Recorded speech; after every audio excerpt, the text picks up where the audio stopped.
So we're up to divorce hack lucky number 13, and that is for home insurance. So once again, like we previously spoke about in divorce hack 12 with car insurance, the same thing applies with home insurance.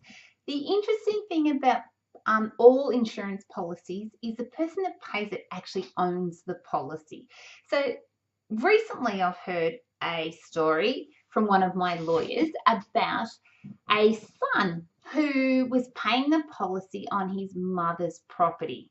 Now, they were up in Queensland and there was a flood, and the mother rang the insurance company and said, "Can you come out and have a look?" And she ended up having a cash out policy, and they paid a lump sum of 50,000 for the damage to the house. Now she needed that money to rectify the damage, but because the policy was in her son's name and he'd been paying it, he got the 50,000. Guess what? He ran off with the money and she never got to fix the damage in the house. So if you are the person that is living in the house but the policy is not in your name, please be aware that if something goes wrong, that the money will go to your partner, not to you. So this is something to really weigh up. If you can afford to have that money come out of a joint bank account or your own bank account, really consider this. Also, ring up the insurance company and make sure that you are on the policy or you are a policy holder of that. It's much easier to do before an incident than it is to do after.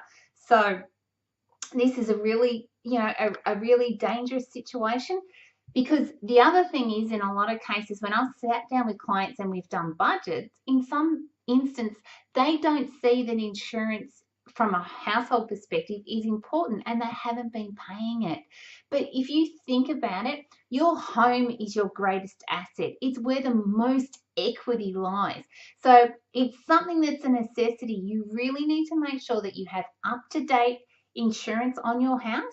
It's insured for the right amount of money, because this is another thing that a lot of people don't do. They don't have correct contents insurance on their house.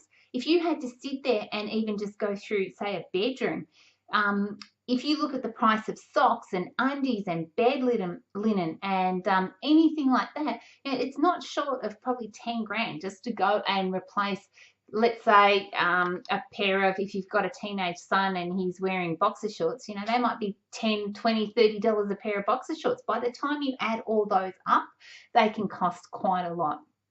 I remember when my children were a little bit younger and we had a flood. My daughter had Barbies, and if you think about the cost of Barbies, I ended up getting $2,000 back from my insurance policy just to cover the price of Barbies. So it's really important to make sure that when you're doing your house and contents insurance, there's these apps online, or your insurance policy can actually give you a document that breaks down room after room after room. Make sure that you don't underinsure your property and that you are certainly aware of what it's going to cost to replace a fridge, a bed, and all of that. Completely different to how we look at a financial separation, where what we do is, when we're talking about house and content, we suggest what will it cost if we put everything onto the front lawn and we had to sell it on eBay. Big difference.